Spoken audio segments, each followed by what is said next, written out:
नमस्कार दोस्तों, स्वागत है आप सभी का एक बार फिर से राजू सर के नाम से इस यूट्यूब चैनल के अंदर एमसीक्यू वीडियो की इस कड़ी के अंदर एक और नया एमसीक्यू हम लेके आए हैं। AIIMS NORCET ESIC GMCH PGI Chandigarh के एग्जाम के पॉइंट ऑफ व्यू में कुछ इंपॉर्टेंट, कुछ ट्रिकी, कुछ कंसेप्चुअल एमसीक्यू जिनको सॉल्व करने वाला है विद्यार्थी। आप लोगों से गुजारिश, फटाफट से वीडियो को लाइक कर दीजिए, वीडियो को शेयर कर दीजिए और अभी तक आपने चैनल को सब्सक्राइब नहीं किया तो सब्सक्राइब कर दीजिए। लाइक, शेयर और सब्सक्राइब करना बिल्कुल ना भूलें। शुरुआत करते हैं एक बेहतरीन एमसीक्यू सेशन की। और एमसीक्यू सेशन की इस कड़ी को शुरू करने से पहले एक छोटी सी इंफॉर्मेशन। डॉक्टर एमडी सर के द्वारा संचालित नोबल नर्सिंग इंस्टीट्यूट, जिसकी ऑफलाइन क्लासेज जो है वो ऑलरेडी रनिंग है, इवनिंग बैच वहां पे रनिंग है और नया मॉर्निंग बैच शुरू हो रहा है। नया मॉर्निंग बैच जो है वो अप्रैल के अंदर शुरू होगा। इस मॉर्निंग बैच की जो क्लासेज है वो मॉर्निंग के अंदर सुबह 8 से लगेगी और ये जो बैच रहेगा मॉर्निंग बैच, ये 6 मंथ का बैच है जिसमें 30 के 30 दिन क्लासेज होगी। हर मंडे को मेगा टेस्ट और इसके अलावा मिनी टेस्ट होंगे। तो एक conceptual study with MCQ practice अगर आप करना चाहते हो, एक बेहतरीन प्लेटफॉर्म आपको प्रोवाइड कर रहा है नोबल नर्सिंग इंस्टीट्यूट। तो आज ही इस इंस्टीट्यूट से जुड़िए, एक कंसेप्चुअल स्टडी के साथ में एमसीक्यू प्रैक्टिस की शुरुआत करिए और बेहतरीन फ्यूचर जर्नी को स्टार्ट कर दीजिए टीम नोबल के संग। तो आप अगर चाहते हो इस इंस्टीट्यूट से जुड़ना, तो आप लोगों को करना क्या है, आप लोगों को रजिस्ट्रेशन आज ही कंफर्म करवाना है, क्योंकि इस इंस्टीट्यूट की जो 6 मंथ की स्टडी की फीस जो है 18,000 है, ये फीस जो है 16,000 रहेगी अगर आप रजिस्ट्रेशन करवाते हो 5 अप्रैल से पहले। ये स्पेशल होली ऑफर है। 18,000 की जगह 16,000 फीस आपको देनी पड़ेगी अगर आप रजिस्ट्रेशन करवाते हैं 5 अप्रैल से पहले। तो आज ही रजिस्ट्रेशन करवाएं। 5 अप्रैल से पहले रजिस्ट्रेशन करवाने पे 16,000 आपकी फीस रहेगी। और रजिस्ट्रेशन करवाने के लिए आपको फोन पे या गूगल पे करना है 7272029029 इस नंबर के ऊपर 1,000 रुपीज़, 1,000 रुपये आपको फोन पे या गूगल पे करना है। नंबर यहाँ पे दिया हुआ है 7272029029। तो आज ही जुड़िए टीम नोबल के संग और एक बेहतरीन कंसेप्चुअल स्टडी की शुरुआत कर लीजिए। अप्रैल के अंदर ये बैच शुरू होगा, डेट बहुत जल्दी डिक्लेयर हो जाएगी। तो शुरुआत करते हैं हम एक बेहतरीन एमसीक्यू सेशन की। और आज के हमारी इस एमसीक्यू सेशन का सबसे पहला क्वेश्चन आप लोगों के लिए ये रहा। आराम से क्वेश्चन को पढ़े, समझे और फिर जवाब देने का कोशिश करें। क्वेश्चन आपसे पूछ रहा है, a client at 24 week of gestation has gained 6 pound in 4 week.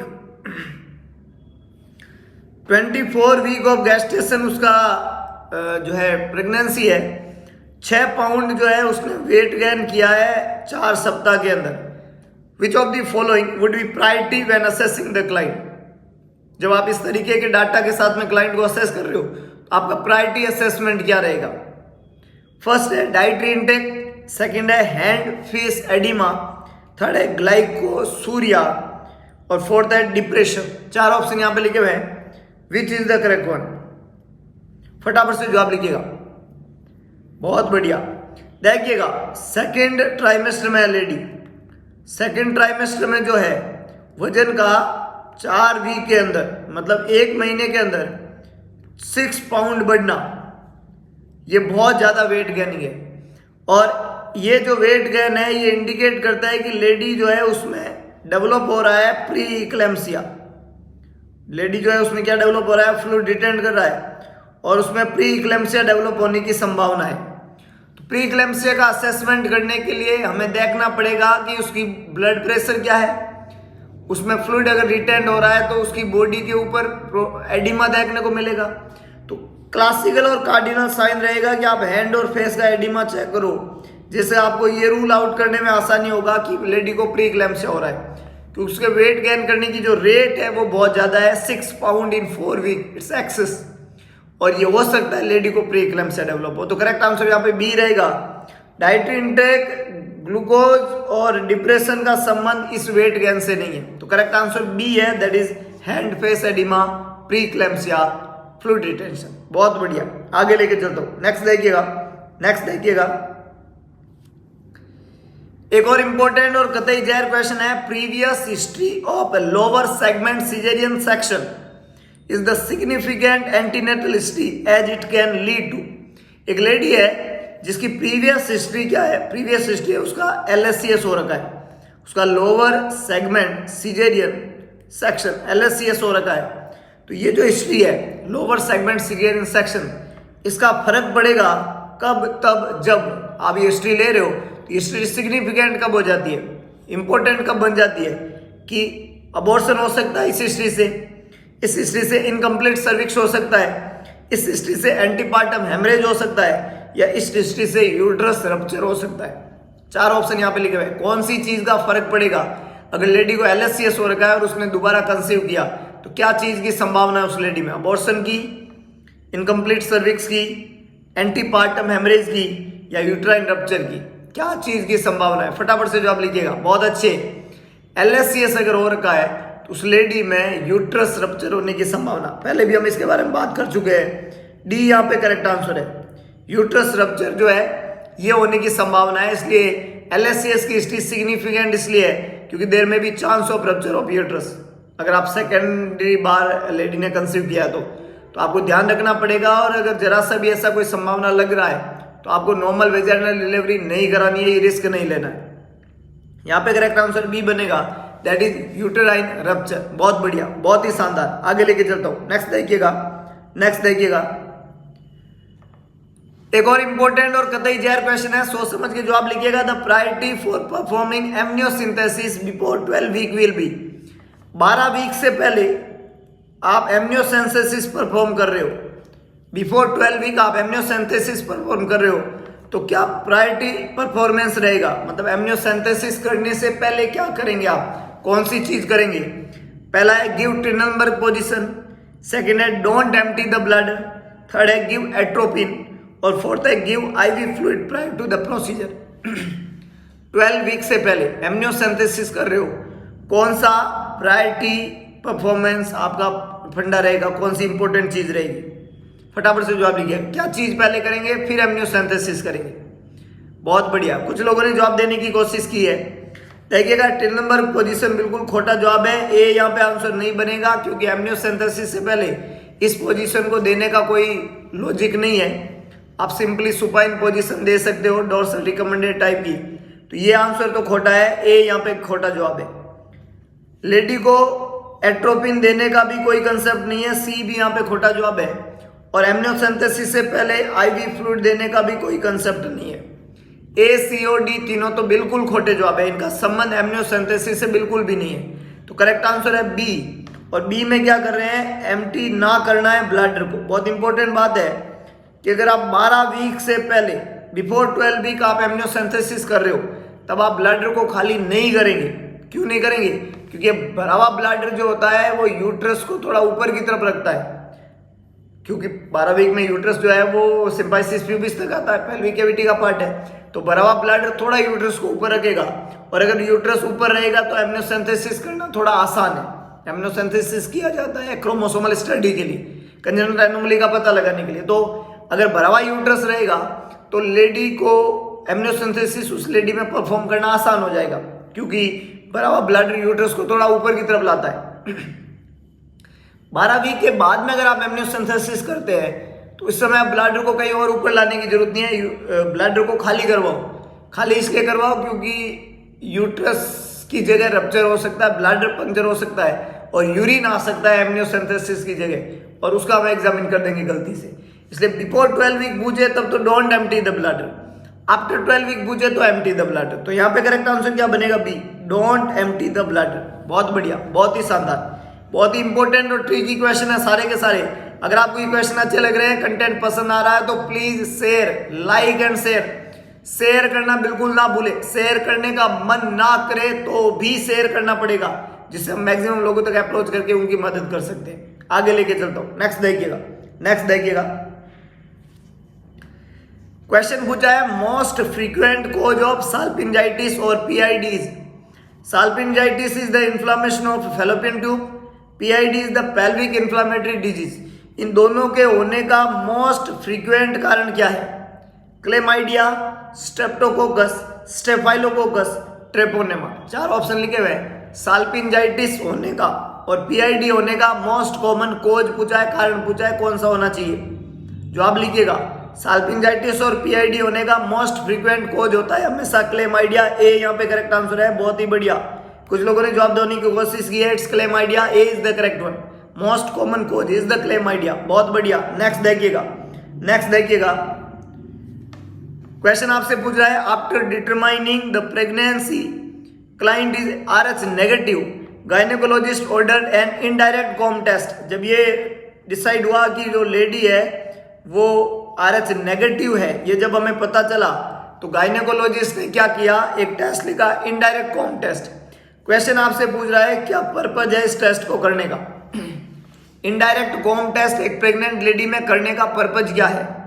First option है to determine the fetal blood RH factor, second है to determine the maternal blood RH factor, तीसरा है to detect maternal antibody against fetal RH negative blood, last है to detect maternal antibody against fetal RH positive factor. RH Coombs test जो होता है ये basically किया जाता है RH इनकम्पेटिबिलिटी का पता लगाने के लिए,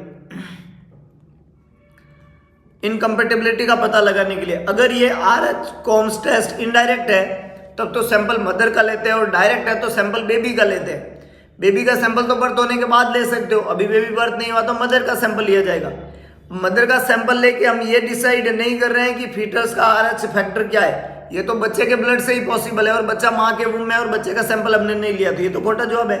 बच्चे का अगर ब्लड ग्रुप आपको पता करना है, RH फैक्टर और ABO आपको पता करना है, तो बच्चे का ब्लड चाहिएगा, यहाँ तो बच्चे का ब्लड अवेलेबल ही नहीं है। दूसरा कह रहा है इससे माँ का ब्लड RH पता करेंगे तो मदर का ऑलरेडी पता है, और हम ब्लड ग्रुपिंग करने के लिए टेस्ट नहीं कर रहे। कॉम टेस्ट कभी भी ब्लड टेस्ट नहीं है, ब्लड ग्रुपिंग का पता नहीं लगाता है, RH फैक्टर का पता लगाने के लिए नहीं किया जाता है, तो ये दोनों खोटे हो गए। और बच्चा अगर नेगेटिव है तो मदर में एंटीबॉडी बन ही नहीं सकती, इसलिए खोटा है। मदर नेगेटिव और बच्चा पॉजिटिव हो तभी एंटीबॉडी बनती है, अगर बच्चा कुछ अमाउंट में अपना ब्लड मदर को देता है गिफ्ट के अंदर। तो यहाँ पे बच्चा पॉजिटिव है और मदर नेगेटिव है, तो बच्चे का ब्लड अगर मदर में जाता है तो मदर की बॉडी, मैटरनल बॉडी उसके खिलाफ क्या बनाएगी, एंटीबॉडी बनाएगी, जो फिटस ब्लड पॉजिटिव ब्लड जाएगा। तो यहाँ पे करेक्ट आंसर क्या बनेगा, डी। A, B और C तीनों ही खोटे जवाब है, डी यहाँ पे करेक्ट आंसर है।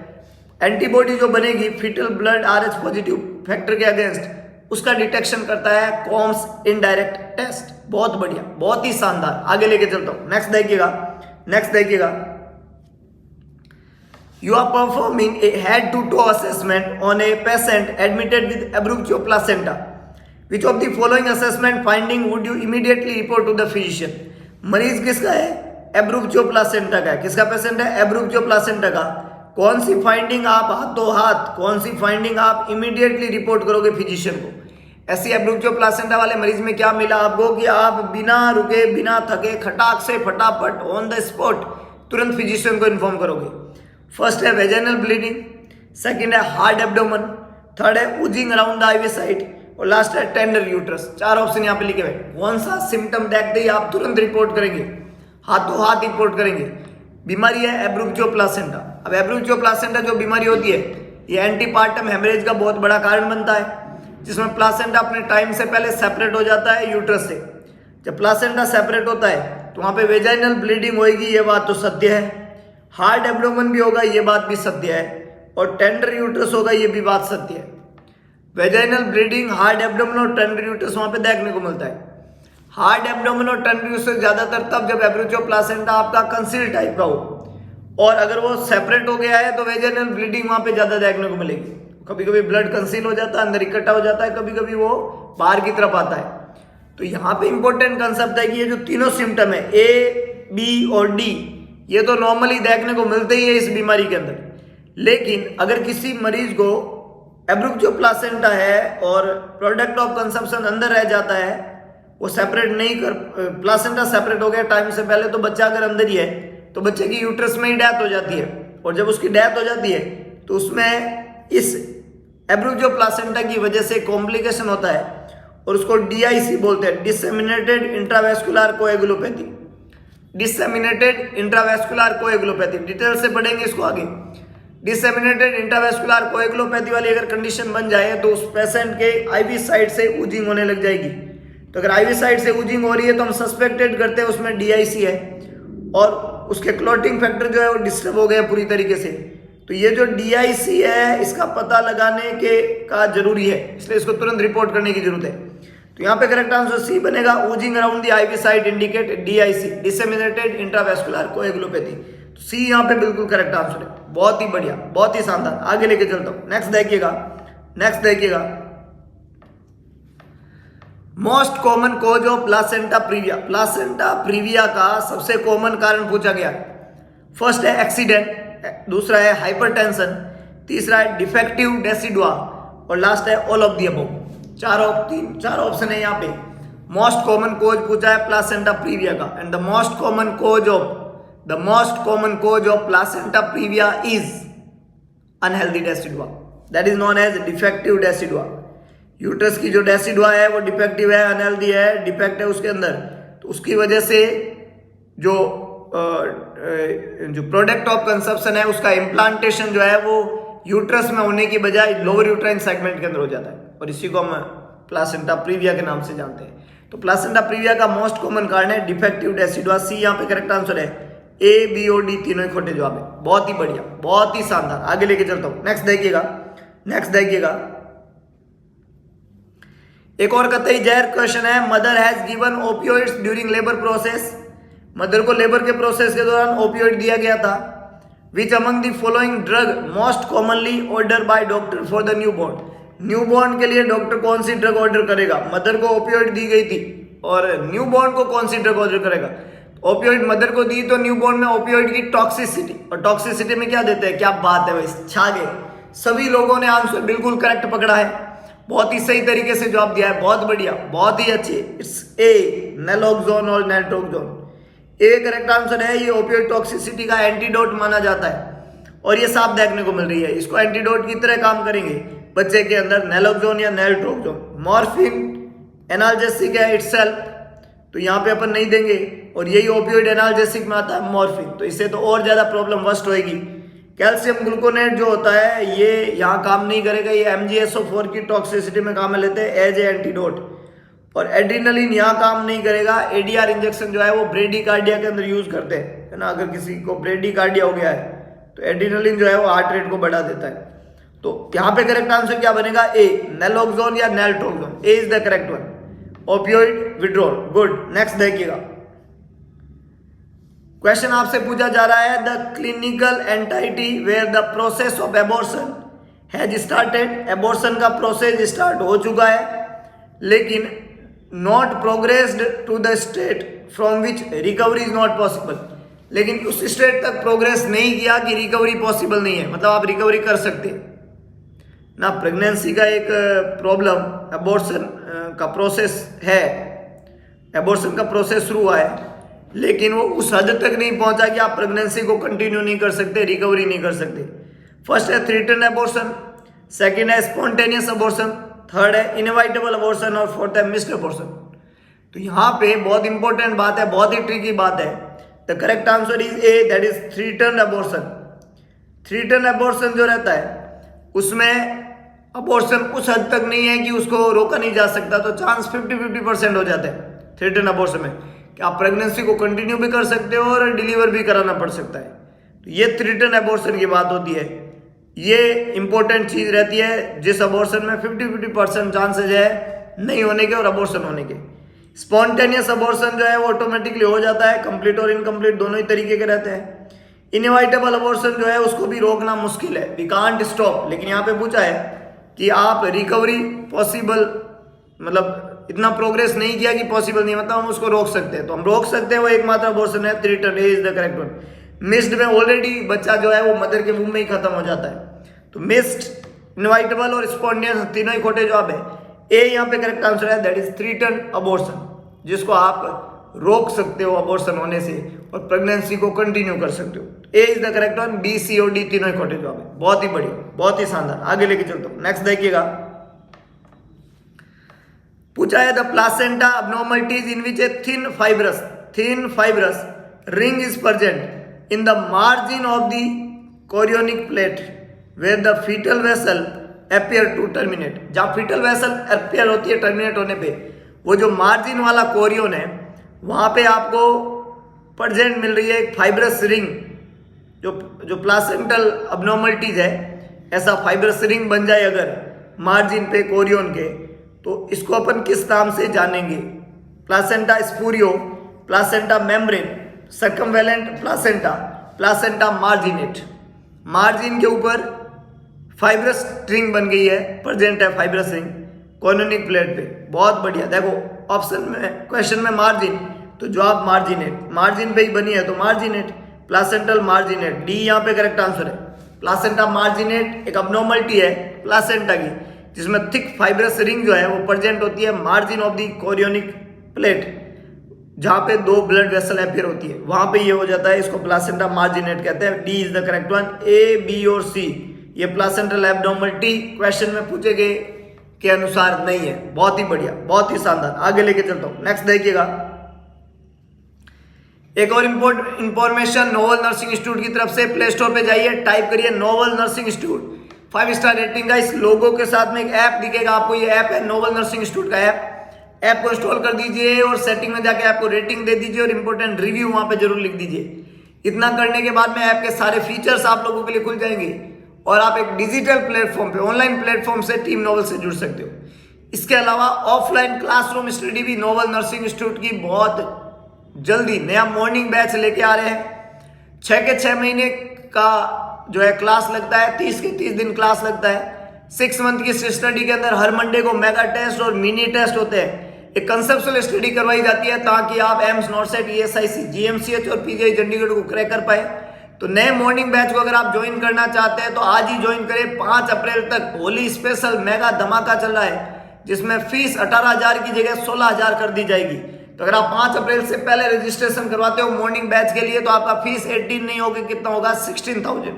तो आज ही ज्वाइन करें नोवल नर्सिंग इंस्टीट्यूट और अपने बेहतरीन भविष्य निर्माण जो है उसमें लग जाइए। आज का वीडियो यहीं पे खत्म करते हैं। होप सो आपको वीडियो पसंद आया तो वीडियो को लाइक, शेयर और सब्सक्राइब करना ना भूलें। इस चैनल को भगवान कृष्ण ने कहा था कि सारथी बने, स्वार्थी ना बने, तो दिखा दीजिए सारथीपन और कर दिखाइए ऐसा कि दुनिया करना चाहे आपके जैसा। अगर आप कुछ बेहतरीन और कुछ इंपॉर्टेंट चीज सुन रहे हैं, सीख रहे हैं, तो आप एक बेहतरीन प्लेटफॉर्म पे मिलेंगे दोबारा एक नए सेशन के साथ में, कुछ इंपॉर्टेंट, कुछ ट्रिकी, कुछ कंसेप्ट समझ गई। तब तक के लिए जय हिंद, जय भारत, जय महाकाल।